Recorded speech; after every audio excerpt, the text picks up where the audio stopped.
getting through a staggering 2. Okay. Bro, what? Hey fam.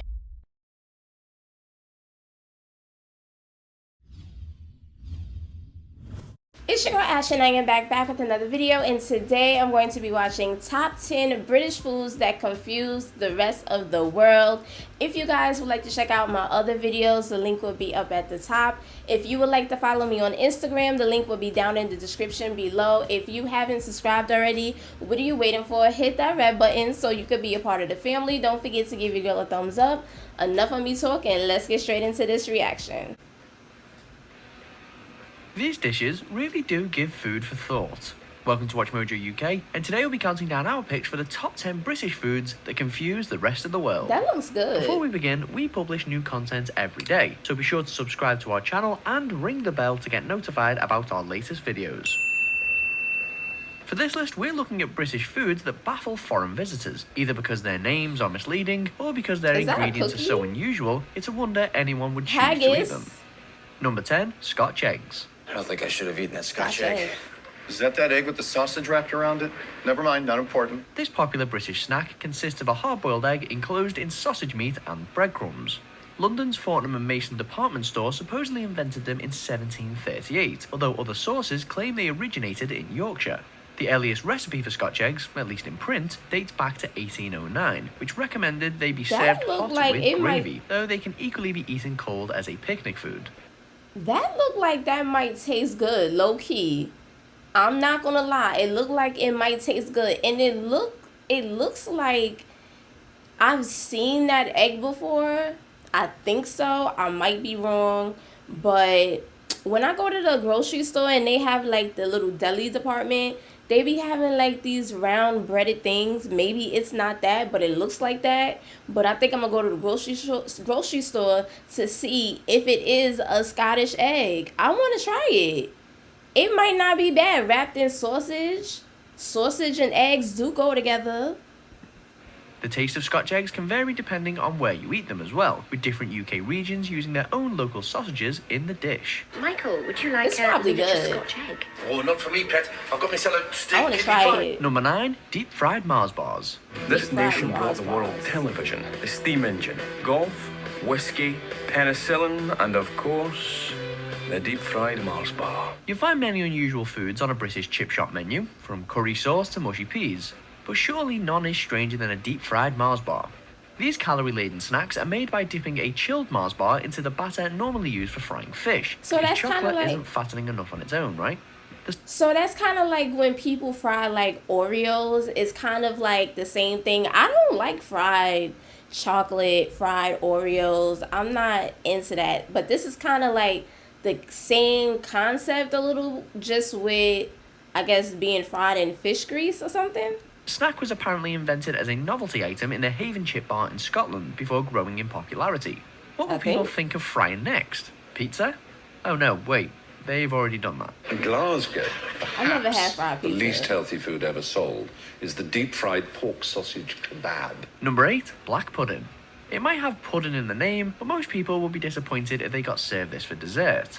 This sausage is typically made from a mixture of congealed pig's blood, lard, and oatmeal, and is usually eaten fried on toast. Did he say pig's blood?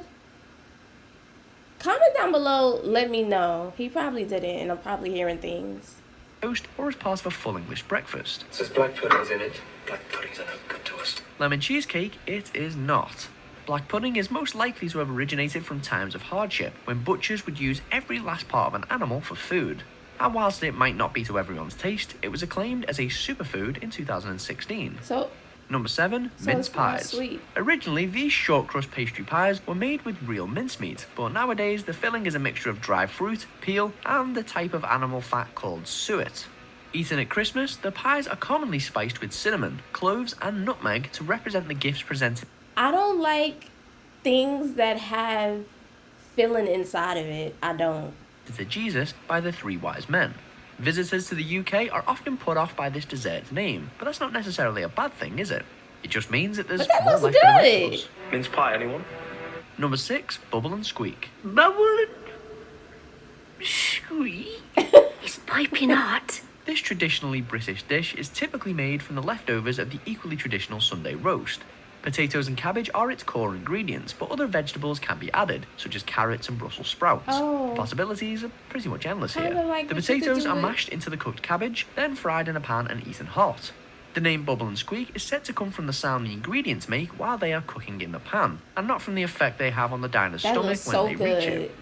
Number 5. Toad in the Hole. Yorkshire pudding, a humble batter made from eggs, flour and milk or water, was voted the top British regional dish in 2016, beating Cornish pasties and scones and cream. Or is that scones? But toad in the hole only increases the delicious factor by adding sausages to the dish.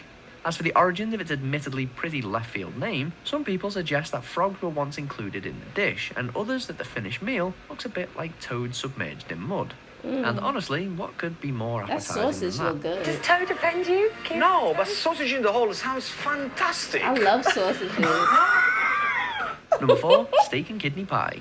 Steak in a pie? Sounds great. The kidneys, though, take a bit more explaining. I don't like kidney. Of course, offal is hardly unique to Britain.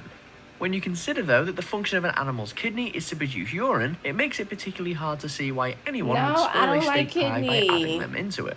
In Or Victorian liver. times, oysters were used instead to bulk out the pie, but when shellfish prices rose, kidneys took their place.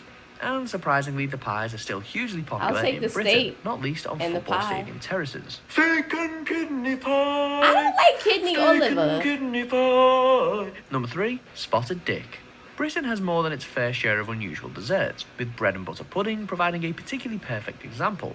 But nothing raises eyebrows quite like the sweet suet pudding known as spotted dick. The spotted part of the name comes from the dried fruits added to the dish, but the dick part is more of a I wanna mystery, try and it is hard that. to think of a more off-putting name for an after-dinner treat. Owing to this, in 2018, the dessert was reportedly renamed Spotted Richard in the Houses of Commons restaurant to spare diners' blushes. That looks nothing like my spotted dick. Number 2, haggis. Haggis. The national dish of Scotland, this savoury pudding is made from the minced heart, liver and lungs of a sheep, together with oatmeal and suet. It used to be boiled in the sheep's own stomach, but nowadays it is usually cooked in an artificial casing instead.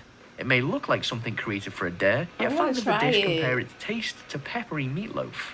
Americans in particular seem confused by this food, with a 2003 survey suggesting a third of Scotland's US visitors thought haggis was a kind of animal. I gotta try it. No, go easy on the wee one. His father's gonna go Haggis. crazy and chop them all into haggis. What's haggis? Boy, you read my thoughts. Number 1, beans on toast. This classic dish is arguably the No, nation's favourite, with Brits getting uh-uh. through a staggering 2 Okay. Bruh, what? Beans on toast? Everything else was okay up until now. Beans on toast? What? million tins of beans every single day. Baked beans are also often eaten as part of a fry-up or on jacket potatoes, but in the hearts of the great British public, nothing beats simply adding them to toast. No. Or, if you're feeling particularly adventurous, you can always grate a little cheese on top. No. Considering the meal's simplicity, it's fair to say that most No, non-Brits struggle to understand the no. reason for its immeasurable popularity. Bruh. Do you agree with our picks? Hold up. No. Everything else I am willing to try. Beans on toast? That's just taking it a little bit too far for me. No, I'm not willing to try the deep fried Mars ball. Yeah, I'm not willing to try that. I don't like fried chocolate or anything. I would try that over the toast and beans and toast. Absolutely not. No. I know it's don't knock it until you try it. I can't eat wet bread. It's the texture for me. Like, I just can't eat wet toast. I can't with beans. No, absolutely not. Comment down below, let me know if you have ever had beans and toast and if you like it. If you haven't had it, would you be willing to try it? Comment down below. Let me know. Don't forget to give your girl a thumbs up. And I'll see you guys in the next video. Bye, fam.